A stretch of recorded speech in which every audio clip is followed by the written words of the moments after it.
માતર મરી જાય મને કાઈ જય માતાજી દોસ્તો, માતર મરી જાય મને આ કાઈ જે વિડીયો છે સાઈડમાં એ ઘણા બધા લોકોએ મને શેર કર્યો છે. અત્યારે હું છું કાઠિયાવાડમાં અને ડ્રાઇવિંગ કરતી હતી તો પગમાં મને ખાલી ચડી ગઈ, તો સાઈડમાં ઘડી ગાડી ઊભી રાખી અને થોડીક વાર મેં આટો મારી લઉં અને પગમાં ખાલી ચડી ગઈ. કેટલા સમય પછી જેવું થયું એટલે મેં તો રિસ્ક લેવું નથી. અમદાવાદ ગોલેરા એક્સપ્રેસ ઉપર છું હું, એટલે સાઈડમાં ગાડી પાર્ક કરી છે. પણ એક વાત મગજમાં આવી ને તો વિચાર્યું કે તમારી સાથે શેર કરું. આ સાઈડમાં જે વિડીયો દેખાય છે ને એ વિડીયોમાં કોઈક બેન છે જે બહુ સારું કામ કર્યું છે, મને મારી જેવા લાગ્યા. પણ મને કેટલા બધા મિત્રોએ મોકલો કે એમ કીધું કે કૃષ્ણા મને પહેલાં તો તારે જેવો અવાજ લાગ્યો, કૃષ્ણાબેન આ તમારા અવાજ જેવો જ આનો લહેકો છે. ખાસ બધા ભાઈબંધ દોસ્તો મિત્રોએ મોકલો અને મને એ બેન ઉપર બહુ ગૌરવ થયું કે વાંધો નહીં હાલો, ભલે ક્રેડિટ તો થોડીક મને મળી, કારણ કે મારાની બેનના વિચારો મને સેમ લાગ્યા કે પહેલેથી મારું એવું ઉડતા ઝઘડા લીધા હોય એટલે એમાં એવું ન હોય કે મારો અંગત કોઈ સ્વાર્થ હોય. ઘણીવાર આપણે દેશહિત માટે, રાષ્ટ્રહિત માટે અથવા તો કોઈ દીકરીઓ રોડે ન ચડી જાય કે એનો પરિણામ ભોગવવું ન પડે એને આગળ જતા, એટલે આપણે એના સારા હિત માટે આવું બધું કીધું હોય અને મોટે મોટ કીધું હોય કે આ કરાય ને આ ન કરાય. ઘણાને ન ગમ્યું હોય તો આપણે ઉડતા દુશ્મનો નોતરા હોય, કારણ કે દેશમાં કહે ને કે લાસ્ટ વિડીયોમાં કીધું હતું અભિવ્યક્તિની આઝાદી છે દેશમાં અને છોકરા છોકરીઓ પોતે જે કરવું એ કરી શકે આટલી ઉંમરે આ તે વગેરે. તો જુઓ એટલી નફટા છોકરી મને લાગી કે મારા માવતર મારે મરી જાય ને તો મને કાંઈ ફેર નથી પડતો, એવા શબ્દો એ બોલી છે. આપણને એમ હાવ આવા હોય ખરા હે. એક આપણે હતા કે માવતર તો વહી ગયા હતા પણ કાકા કાક્યું ને બીકમાં હતા હો, હાવ એવું નહોતું અને શરમ ને એવે નહોતી મૂકી દીધી વેસી. પણ અત્યારના સંતાનોને શું થઈ ગયું છે ને એ જ નથી ખબર પડતી. બોલો, ઘરમાં ભલે ખુલીને પ્રેમના એકરાર કરવા માંડ્યા અને કહેવા માંડ્યા કે અમે આને ડેટ કરીએ છીએ કે અમારે આને લગ્ન કરવા છે વગેરે વગેરે, પણ હાવ આવું હે.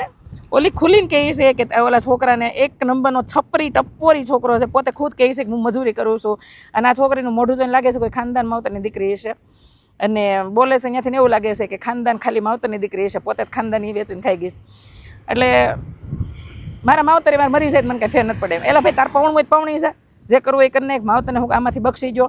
અને આજ હું આમાં એમ એક વસ્તુ કહેવા માગું છું આ વિડીયો થ્રુ કે અત્યારની આ ફીટીગેરી પરજામાં ક્યારેય કોઈ માવતરને દોષ ન દેતા, માવતરને દોષ નહીં દેતા, કારણ કે માવતર ક્યારેય એના સંતાનોને એવા કોઈ ખરાબ સલાહ કે સંસ્કાર આપતા જ નથી. એ બહારની સંગતના લીધે, અને મેં એક વિડીયોમાં નહોતું કીધું ભણાવીએ તો ટેન્શન, ન ભણાવીએ તો ટેન્શન, એવા માહોલમાં અત્યારે જીવીએ છીએ. તો આ બહાર જે ભણાવવાના ચક્કરમાં હોસ્ટેલમાં રહી છે, એકલા રહી છે, મોટા મોટા દોસ્તોના ગ્રુપ, ખાસ કરીને મોબાઈલ, આના લીધે છોકરાઓ એની જાતે જ પોતે આવા થઈ ગયા છે. એટલે માવતરને ક્યારેય ઓલા નહીં કહેતા. અને ખાસ એકના એક છોકરાઓ છે ને એટલે એને ખોઈ બેહવાની બીકે માવતરે છે ને એના ઉપર જે લગામ કસવાની હતી ને એ બંધ કરી છે ને એટલે આ બધું થયું છે, માહોલ ઊભો થયો છે. એટલે જેને જવું હોય ને જવા દો, તમારા માવતરને દોષ ન ઠેરવો. એનો દોષ એટલો છે કે ટેબ્લેટ લઈ લીધી હોત તો વાંધો ન આવે, અથવા તો તમને આમ થોડુંક ગળું મોવડી નાખ્યું હોત તો એ વાંધો ન આવે. પણ આ એની ભૂલ. હવે એ બિચારા ભોગવશે અને તમે 2 વર્ષ પછી ભોગવશો. જ્યાં છપરી ટાઈપના ટપોરી છોકરાઓને લઈ લઈને વેતીના થઈ જાવશો ને એના લીધે. મારી જેવા, રાજભાઈ જેવા અને જયભાઈ જેવા લોકો ઘણીવાર લવ જેહાદ ઉપર ઘણા બધા મુદ્દા ઉપર વાત કરી ચૂક્યા છે. હું બહુ ઓછા રેર મુદ્દા ઉપર વાત કરતી હોઉં છું, ક્યારેક જ મતલબમાં.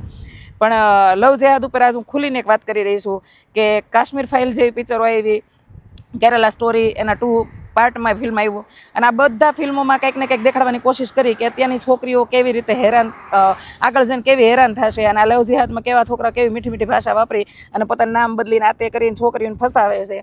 તો જો આટલું ખુલીને આપણા દેશમાં ફિલ્મો બનતા હોય, ખુલીને મારી જેવા રાડું નાખીને સમજાવતા હોય, તોય જો છોકરીને સમજવું ન હોય તો મારું એવું માનવું છે કે આને કોઈને સમજાવવાની જરૂર નથી. આને બધાયના ગળા કાપે અને ફ્રીજમાં નાખે, ટુકડા કરે ને આવું બધું કરી નાખે ને એને જ જોક છે આ.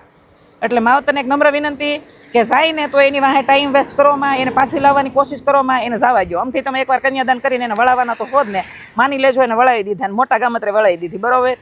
અને બને તો આનામાં ખોટા ખર્ચા ન કરતા, એને એવી ડિગ્રીઓ અપાવતા નહીં કે તમને આગળ જઈને એમ થાય કે આ ડિગ્રીઓ એને અમારા માટે જ યુઝ કરી. સમજાય ને વંદન.